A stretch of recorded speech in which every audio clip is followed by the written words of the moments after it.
வணக்கம். நர்சிங்ல நாம தினமும் பயன்படுத்துற எண்களுக்கு பின்னாடி ஒரு முக்கியமான ரகசியம் இருக்கு. அத பத்தி தான் இன்னைக்கு நாம தெரிஞ்சுக்க போறோம். நாம பார்க்க போறது அளவீட்டு அளவுகோல்கள், அதாவது ஸ்கேல்ஸ் ஆஃப் மெஷர்மெண்ட்ட பத்தின ஒரு எளிமையான விளக்கம். சரி, ஒரு நிமிஷம் யோசிச்சு பாருங்களேன். நர்சிங்ல நாம பார்க்குற எல்லா நம்பர்ஸும் உண்மைதானா? இப்போ ஒரு பேஷண்ட்டோட வயசு 30ன்னு சொல்றதும், அவங்களோட வலி 10ல 8ன்னு சொல்றதும் ஒரே மாதிரியான தகவலா? கண்டிப்பா இல்ல. இந்த சின்ன வித்தியாசத்தை நாம எப்படி சரியா புரிஞ்சுக்கிறது? அதத்தான் இப்போ பார்க்க போறோம். நாம ஒரு ஏணி மாதிரி ஸ்டெப் பை ஸ்டெப்பா மேல போக போறோம். முதல்ல எண்கள் ஏன் ஒண்ணு இல்லைன்னு புரிஞ்சுக்க போறோம்.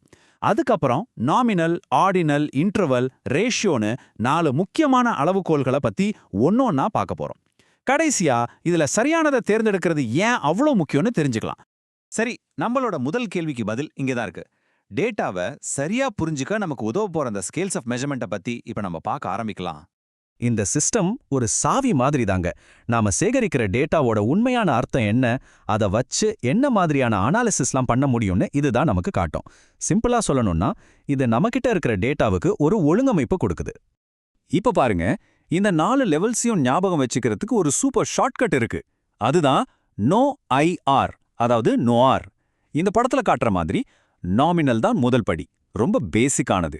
அப்படியே மேல போக போக ஆர்டினல், இன்டர்வல், கடைசியா ரேஷியோ, இதுதான் ரொம்ப பவர்ஃபுல். இந்த ஏணில மேல ஏற ஏற டேட்டாவோட துல்லியமும் அதிகமாகும். நாம செய்யக்கூடிய அனாலிசிஸ் வகைகளும் அதிகமாகும். வாங்க, நம்ம நோயர் ஏணியோட முதல் படியிலிருந்து ஆரம்பிக்கலாம். அதுதான் நாமினல் ஸ்கேல். ரொம்ப சிம்பிள், ரொம்ப அடிப்படை. நாமினல் ஸ்கேல்னா என்ன? ரொம்ப சிம்பிள்.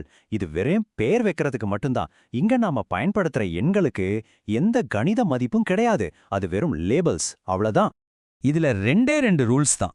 ஒன்னு, ஒருத்தர் ஒரே ஒரு குரூப்ல தான் இருக்க முடியும். ரெண்டாவது, எல்லாருக்குமே பொருந்துற மாதிரி ஒரு குரூப் கண்டிப்பா இருக்கணும். உதாரணத்துக்கு ஆண் பெண் மாதிரி. இது வெறும் பேர் மட்டும்தான். இதுல எது பெருசு எது சின்னசுங்கிற பேச்சுக்கே இடமில்ல. இங்க பாருங்க, இந்த உதாரணம் இன்னும் தெளிவா புரிய வைக்கும்.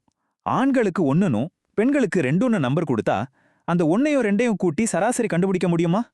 கண்டுபிடிச்சாலும் அதுக்கு ஏதாவது அர்த்தம் இருக்குமா? இருக்காது, இல்லையா? இது வெறும் வகைப்படுத்துறது மட்டும்தான். இதே மாதிரி தான் பிளட் குரூப், கல்யாணம் ஆச்சா இல்லையாங்கிற ஸ்டேட்டஸ், இது எல்லாமே நாமினல் டேட்டா தான். சரி, நாமினல் முடிஞ்சது.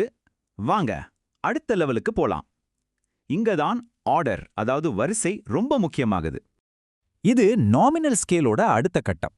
இங்கேயும் நாம குரூப் பிரிக்கிறோம், ஆனா அதுக்குள்ள ஒரு ஆர்டரையும் கொண்டு வரோம். அதாவது ஒரு தர்க்க ரீதியான வரிசை. எது அதிகம், எது கம்மி, எது பெட்டர், எது வர்ஸ்ட்னு நம்மால சொல்ல முடியும். ஆனா இங்க ஒரு முக்கியமான விஷயத்தை நாம கவனிக்கணும். நமக்கு ஆர்டர் தெரியும், சரிதான். ஆனா அந்த வரிசையில இருக்கிற ஒவ்வொரு படிக்கும் நடுவுல எவ்வளோ வித்தியாசம் இருக்குன்னு நமக்கு தெரியாது. அது சமமாவும் இருக்காது. உதாரணத்துக்கு, நல்லதுக்கும் மிகவும் நல்லதுக்கும் நடுவுல எவ்வளோ வித்தியாசம் இருக்குன்னு நம்மால நம்பர்ல சொல்ல முடியாது. இந்த இடைவெளி சரியா தெரியாததால இதுலயும் நம்மால சராசரியெல்லாம் கண்டுபிடிக்க முடியாது. நர்சிங்ல இதுக்கு ஒரு பர்ஃபெக்டான உதாரணம்னா அது வலி அளவுகோல், அதாவது பெயின் ஸ்கேல் தான். ஒரு பேஷண்ட் கிட்ட கடுமையான வலி இருக்குன்னு சொல்றது மிதமான வலியை விட அதிகம்னு நமக்கு தெரியும். ஆனா அந்த வித்தியாசம் எவ்வளவுன்னு துல்லியமா சொல்ல முடியாது.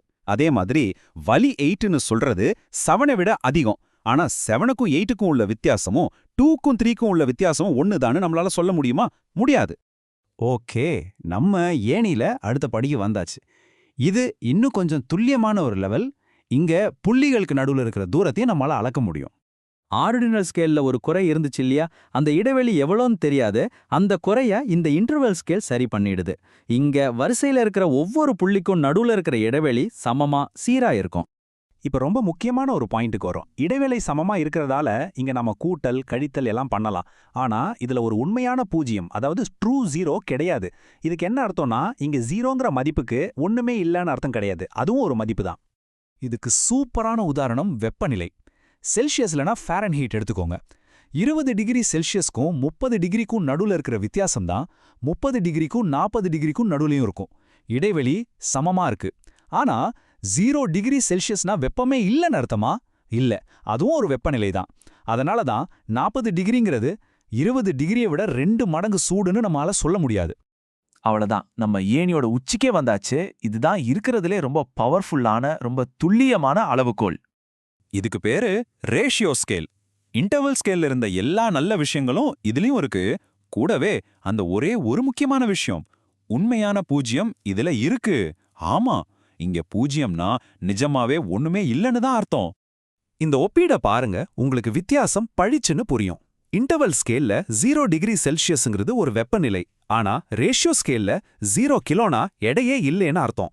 இந்த உண்மையான பூஜ்யம் இருக்கிறதால நம்மால பெருக்கல் வகுத்தல்னு எல்லா கணக்கையும் போட முடியும். அதனால 20 கிலோங்கிறது 10 கிலோவை விட கரெக்டா 2 மடங்கு அதிகம்னு நம்மால அடிச்சு சொல்ல முடியும். நர்சிங்ல நாம தினமும் பார்க்குற விஷயங்களான வயசு, உயரம், எடை, ரத்த அழுத்தம், இதய துடிப்பு இது எல்லாமே ரேஷியோ ஸ்கேல் டேட்டா தான். இந்த அளவுக்கு துல்லியம் இருக்கிறதுனால தான் ஒரு பேஷண்ட்டோட நிலையில ஏற்படுற சின்ன சின்ன மாற்றங்களை கூட நம்மால கண்டுபிடிச்சு சரியான சிகிச்சையை கொடுக்க முடியுது. ஓகே, இப்போ இந்த 4 ஸ்கேல்ஸ பத்தியும் தெரிஞ்சுக்கிட்டோம். ஆனா இதெல்லாம் தெரிஞ்சு என்ன பிரயோஜனம்? இது ஏன் நர்சிங்ல எவ்வளவு முக்கியம்? அதைத்தான் இப்ப பார்க்க போறோம். வாங்க, இது எல்லாத்தையும் ஒண்ணா சேர்த்து பார்க்கலாம். இந்த டேபிள் தான் நம்ம பேசின எல்லாத்தோட மொத்த சாராம்சமும். சிம்பிளா சொல்லணும்னா, நீங்க என்ன வகையான டேட்டாவை வச்சிருக்கீங்களோ அதை பொறுத்து தான் என்ன மாதிரியான கணக்கீடுகளை செய்ய முடியும்னு தீர்மானிக்கப்படும். பாருங்க, நாமினல் டேட்டா வச்சு எதுவுமே பண்ண முடியாது. ஆனா ரேஷியோ டேட்டாக்கு சராசரி, ஸ்டாண்டர்ட் டீவியேஷன் எல்லாமே கணக்கிடலாம். ஒரு ஆராய்ச்சியாளர் சரியான அனாலிசிஸ் பண்ணணும்னா இந்த வித்தியாசத்தை புரிஞ்சுக்கிறது ரொம்ப ரொம்ப முக்கியம். இல்லனா முடிவுகள் தப்பா போயிடும். சோ அடுத்த தடவை நீங்க ஒரு பேஷண்ட்டோட சார்ட்டை பார்க்கும்போது அதை வெறும் நம்பர்ஸா பார்க்காதீங்க. அந்த நம்பர்ஸ் சொல்ல வர்ற கதைய பாருங்க. நீங்க பார்க்கறது வெறும் பேரா, இல்ல வரிசையா, இல்ல துல்லியமான அளவீடா? இந்த கேள்வியே நீங்க உங்களுக்குள்ள கேட்டுக்கிட்டீங்கனாலே நீங்க டேட்டாவை சேகரிக்கிறவர் மட்டும் இல்ல, டேட்டாவை சரியா புரிஞ்சுக்கிற ஒரு நிபுணராவும் மாறுவீங்க.